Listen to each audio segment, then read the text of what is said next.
Hello everyone, this is Clossi. I am back with another video today, and once again we'll be looking at a game to review. This one will be a 16Q facing a 12Q, and they are wondering what they can do to improve their game. So we're going to analyze the game, find some weaknesses, and then basically talk about how to work on those weaknesses and just figure out what we can learn from it.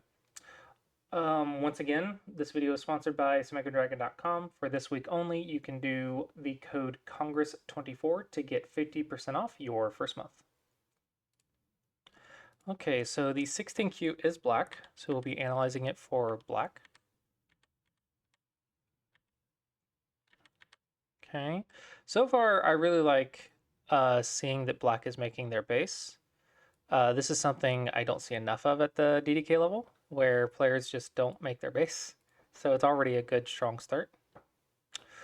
Typically, you don't want to go fifth line to develop. I think simply getting fourth line territory or third line territory in Sente is perfectly fine. So probably something like this. It gets you a base, and also white still isn't settled yet because this stone right here is vulnerable, so black can come under. And it is vulnerable because it only has 3 lifelines. Right? So that means black can in the future come under and you have to save yourself. So I can take away the foundation here. So that means in the future, when I'm surrounding you, you have to be worried about this variation. So I can build right here, and then maybe in the future, I can come around like right here, or maybe right here, just something to come around these stones, and white will have to be concerned about losing their base right here. Otherwise, they can get trapped. So right here, try to avoid building on the fifth line. It's too easy to reduce later in the game. Typically, if you're going to attack something and they ignore, you want to follow it up. So this would be the expected follow-up. This one can also be attacked. I would not attack it from here. That is because there is not a good relationship right here. This sort of a fat elephant. So an elephant's eye is a diagonal one space jump. So we jump over one space diagonally. Okay, so that is an elephant's eye. So this is kind of jumping over 2 spaces diagonally, right? So an elephant's eye already has a cutting point. We do have some ways to deal with it, but this is sort of fat elephant looking thing. That actually is very vulnerable because these 2 vital points can cut off these 2 stones. So it has a little bit of a bad relationship. So instead, to work with this fifth line move, you would go here. That way it is a large knight's move. So a knight's move in chess is to go 2 and then 1, kind of make that L shape. So this is a large knight's move, which means it's a 1 longer. Large knight's moves only have 1 cutting point, and since we're strong here, we should not be worried about only 1 cutting point. So I think this would be a great way to try to take the base of this stone, and we make our position and have good relationship between our stones. And we're threatening a follow-up of here to make sure that this stone has no support or foundation and will have to run away. Okay, so here I think already we see some shape issues.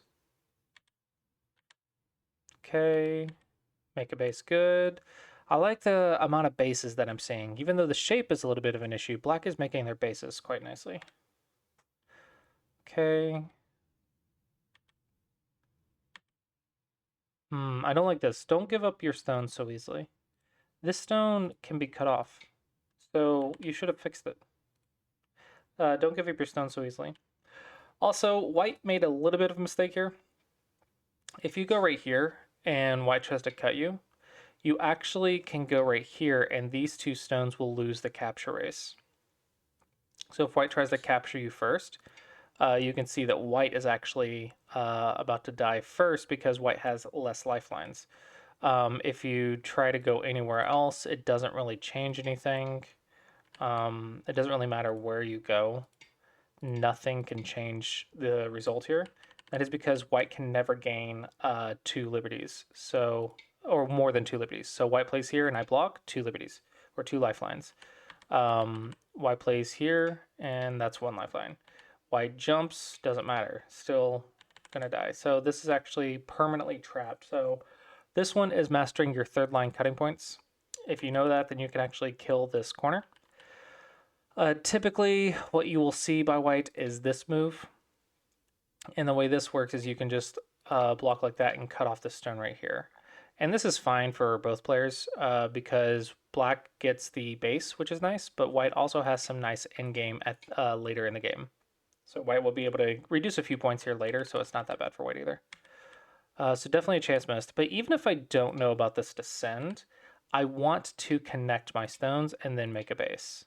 Because that's just good practice right there. We don't want to lose our stones so easily. Okay, approach is fine. It looks like white didn't do it. If your stone leaves behind cutting points in your opponent's position, then it's worth saving. Even though it's only one stone's only like 2 points, but if it's leaving future attacking points, future cutting points, then go ahead and save it. It's a pretty good option to save those stones. Looks fine. Here on the bottom, I didn't realize this, but I think if I wanted to settle the bottom, then it would be one stone jumps two. And this sort of a 2 space into a 1 space jump is a very solid base, very solid foundation. So this shape is really, really good and really strong to be alive. It has good relationship, good connections, lots of space to make life. So yeah, I think that would be very nice here. This one, fourth line, is more for developing. And there's white stones right here and a white stone right here, and all your friends are on top. So I don't think this is the square to develop because white is right here looking right at the square. So how are you going to develop the square? And this one, you don't have any support yet to develop. So it's one stone looking at it. So there's just not enough support to develop here. So I don't think developing is the right idea. I think settling to make sure you don't get attacked here is the right idea. Low approach is perfectly fine. I do want you to think a little bit more about combinations though. So I would high approach here, and this is to be more consistent. This stone looks at these two center squares.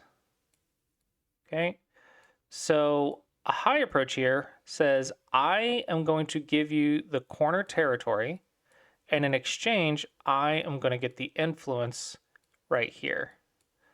Okay, so this has a better relationship because they're both looking at developing the same square, the same position. So now if we play out the variation, or maybe even this one might make it a little bit more obvious. Now you can see that we're actually developing the square together instead of just trying to play one thing at a time.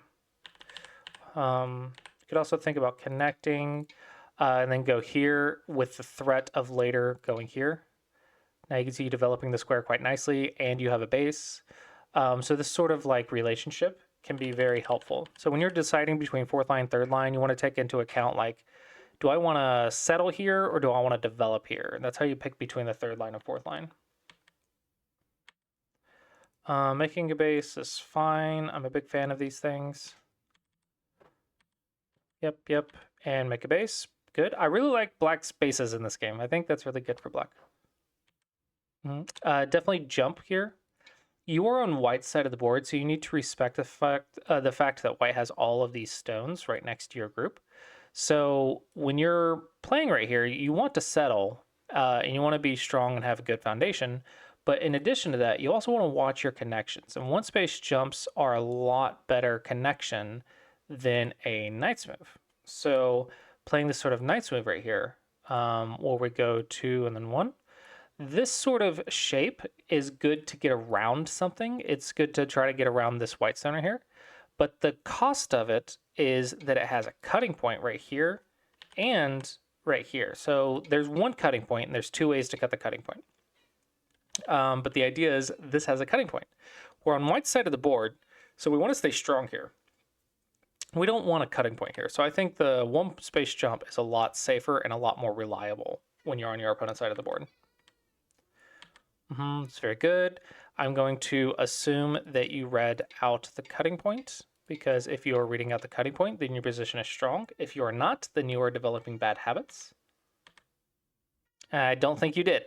This immediately tells me I don't think you read the cutting point, because now white descends and it's a capture race.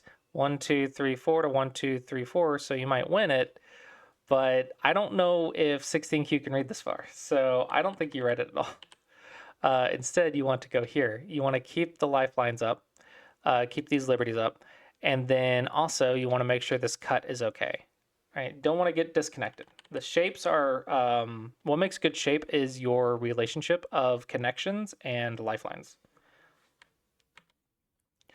Okay. This white move doesn't really do anything to us, so I immediately want to fix this cutting point. So maybe like, I don't know, just something. Just fix it. I don't care. Just fix the cutting point. Whoa! Very bad shape. Very bad shape. Okay, so this is a one space jump, but this one space jump has already been peeped, which means a threat to disconnect. So you've pre-peeped yourself. You've already put yourself in a peeped position. So all your opponent has to do is just try to walk through you to separate you. So if white goes right here, you immediately get cut. This is not good at all. You definitely don't want to play a pre-peeped 1-point jump. Instead, you can push from behind. But more commonly, as soon as you can, in order to go around, you want to go 2 lines at a time instead of 1. Then it's actually a knight's move. And this is because this only has 1 cutting point. Remember up here how we said it has 1 cutting point? So this knight's move actually is simply a ladder. We just ladder it to the edge. Or a series of threats, for those who don't know what a ladder is. A series of threats to capture. So this actually is connected. So it's a great way to move 2 lines at one time, where we move up 1 line, 2 line. We move up 2 lines at a time, and we're still connected. Versus here, when white pushes, we have 2 spots to get disconnected. So now we have no way to ladder this stone. We have no way to trap it. So now we can't capture the stone that is cutting us, and it's leaving another cutting point.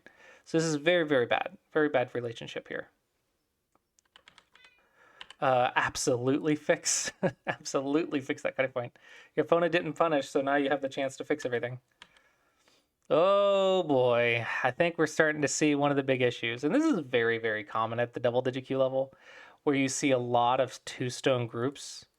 A lot of 2-stone groups with a ton of cutting points.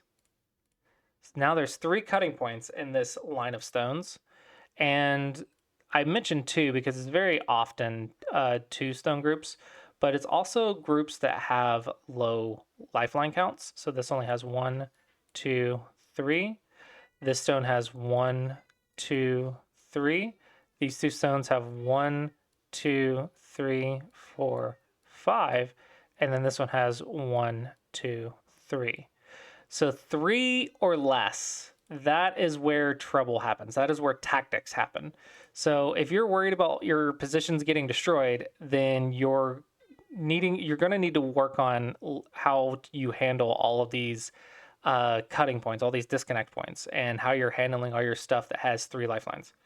If you just connect right here and then jump, your groups have a lot more lifelines, a lot less cutting points, and your position's still in the center. You're still moving in the same area, but you're doing so in a way that has a much better relationship. It has a much better connection, has much more lifelines. It's just better all around for you.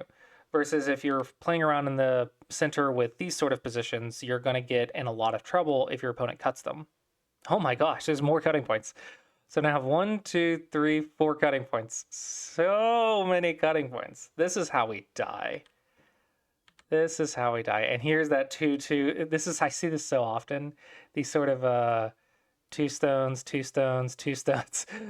For some reason, players at this level love to make 2-stone groups. There's so many cutting points. Oh no, here's another cutting point. Another cutting point. So now when I go here, if you block, there's a double threat. Oh man. Definitely got to work on this. Okay, so white plays that immediately and doesn't follow it up. White is not punishing you at all. There's so many cutting points. And here we go again. Okay, so 1, 2, 3, 4, 5 cutting points on this side, and then one cutting point that leads to 2 more cutting points on this side, which this cut just directly works. So, oh wow. So it looks like, if we're just looking from afar, Black's like, oh, I've got all of this influence. Excuse me. I've got all of this influence. But influence means you control the area. But if I start activating these cutting points, let's say I go here, and then I go here, and I could just go here if I want to just threaten these two. But potentially I could go here, here, here, and start threatening the bottom side. If I want to focus more on the center, I might actually go right here, and then try to bully these stones in order to destroy the center. If I want to try to be a little bit tricky, I might start here. And if Black doesn't notice, then I'm going to get a double threat right here, which means you can't save both. If I go right here, I could also go right here, which threatens this cut, and then cut right here. This allows me to cut off these 4 stones in the center. So now it's a big fight for you to survive. So lots of different ideas, and all I have to do is come up with the reliable strategy to activate the cutting points. So I have so many options to attack you now. I just need to be a little bit creative. And this is because you're leaving so many cutting points. Oh my gosh. There, double threat. Okay, so here locally we want this to start connecting our shapes. Globally we want this to start connecting all of our shapes. Oh, everything is going to fall apart if White starts activating the cutting points. Here you need to fix your right side position. If White starts running in through your stones, like here or maybe even here, you can see that the relationship again is getting cut. So you're losing your foundation. And in addition to that, this stone right here is getting in a lot of trouble. So you're gonna have a lot of trouble here if you keep playing, keep this up. Okay, it looks like you just gave up the stone.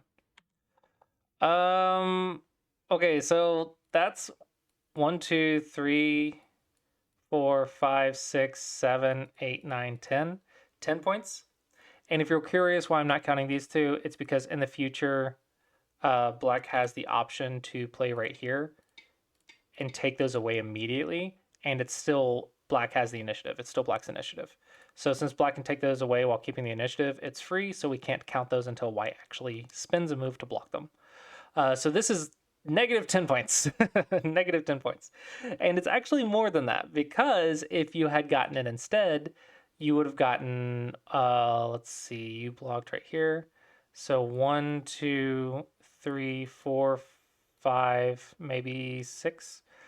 Got to be careful with these cutting points, but maybe 6. So that's 16 points, maybe 17 points of territory. So if we want to round up, that's 20 points of territory. But let's say 17 points of territory that you have lost because you gave up this 1 stone that was your foundation. So big blunder, almost a 20-point mistake. Fix the cutting points. See, this is one of those things you have to develop your eyes for. This section right here looks like it's Black's. It's like, hey, Black has this section. That's Black's points, right? Black controls it. Black should get something there.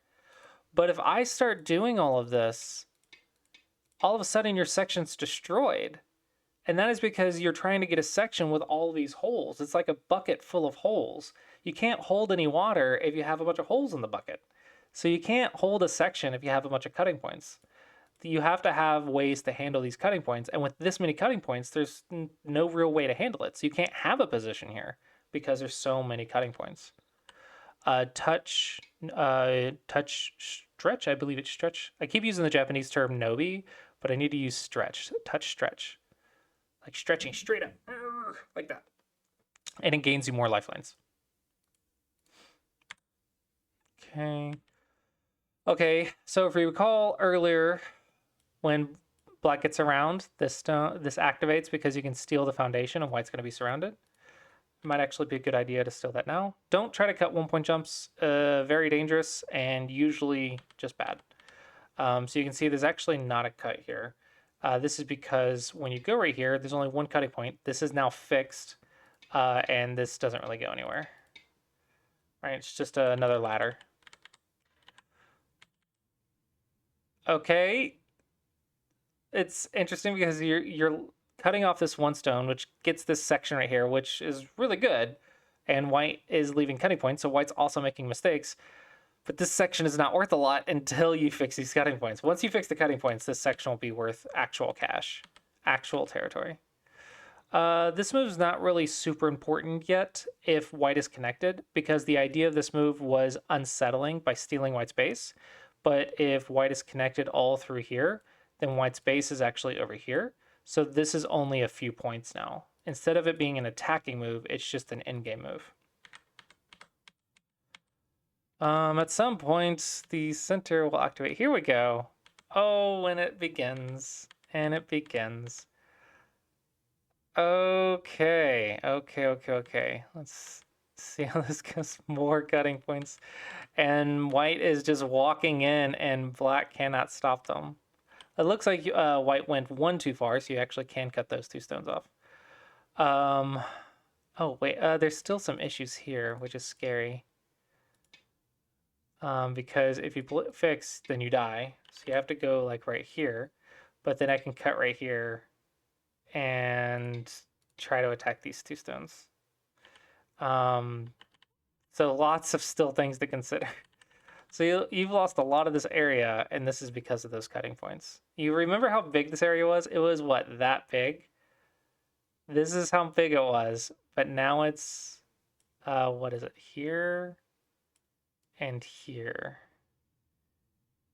So you've gotten 2/6 2/6 of these, so 1/3 of this. 1/3 of this entire section. Okay, so I think that's good enough. I think already we can see the big issues in black's position is going to be these cutting points. So if you want to take anything from this game, I want you to understand that even if a position looks really strong, the relationship between the stones really, really matters. And that relationship usually is the cutting points. And this is true for all the Q levels, or all until the Dawn levels. And for those who don't know, Q is like how many levels away from Dawn level that I am, and Dawn is like your black belt. So if you're 16 Q, that means you're 16 levels below black belt. But basically, if you want to know why you're struggling so much, it's because all of your positions have these big holes in them, all these cutting points in them.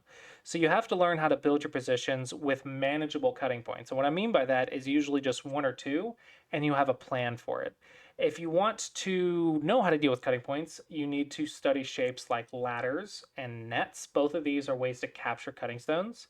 Those are going to be your first two. Master those, and then you can get into like nets that are like 3 or 4 moves long, or ladders that are like loose ladders or threats of a ladder or some all kinds of little tricks like that. But all of it is just trapping that cutting stone, so that way that cutting point is safe. Because if you can't fix the cut, you have to just connect it.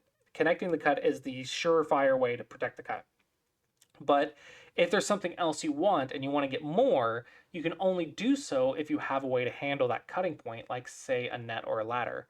But if you go 5 cutting points and you don't have a single plan for any of them, then you're not playing more efficiently. You're playing, you're overextending far too much, and your position's going to self-destruct. So I think the big thing is you need to understand the relationship between the stones and how they are moving. So when you move, you need to watch your cutting points. if you're watching the cutting points, you have a plan on how to handle the cutting points, you can build a position effectively. One thing I really liked about this game was how much you made your bases in the start. That creates a very, very strong foundation to fight from in the middle game. So having your bases in the start is really good. I would say a lot of your issue is shape, but I think the shape issues are kind of like coming about because you don't understand the cutting points. And then if you want to work on this, I think SemegaDragon.com, of course, I'm biased, but on SemegaDragon.com, we actually have categories specifically. I built this specifically for you guys to use, right? So if we go to SemegaDragon.com, we can actually specifically study these particular categories. So by clicking on the study section, and let's go to categories, let's go to custom. That way I can see it, show you more clearly. But I think the big thing you would want to work on is the cutting points. So we have cutting your opponent, and then we have connecting. Capture races can also deal with cutting stones. These are usually the smaller capture races, like 2 stones versus 2 stones or 3 stones versus 3 stones. So it's not like giant group capture races, but the lower level capture races are like capture races between 2 cutting stones, yours and theirs. Then you also want a ladder. Let's go down to L. Ladder, and then nets. So net, ladder, connecting, disconnecting, and capture race. I think these are fantastic ways to improve your middle game immediately. And if you're closer to single digit Q or single digit Q, I think also it would be good to add on squeeze. Squeeze. This is one of my favorite tactics. And this is because squeeze is basically, you can't cut the stone, or you can't capture the cutting stone because maybe the nets and ladders don't work. But you have so many moves to threaten to capture the cutting stone that you actually can get a lot of forcing moves against it. So you squeeze that cutting stone for everything it's worth, and your opponent has to save it because of the cutting stone, but you make them regret saving it a little bit because you make it so annoying to save. And so squeeze tactics are really good for squeezing a value out of that cutting stone. But for 16Q, you don't really need that yet. I think you need to master all of these categories first. So with that, again, we do have a code Congress24 for 50% off your first month. You can technically do, I believe, 5 an hour for free. And you can do Puzzle Rush and level practice for free completely. And you can also play games against bots for practice for free.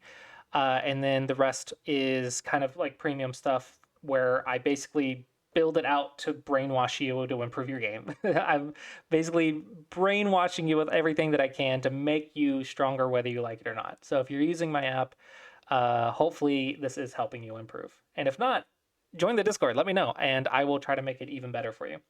But with that, I hope you guys enjoyed today's game review video, and I will see you guys next time.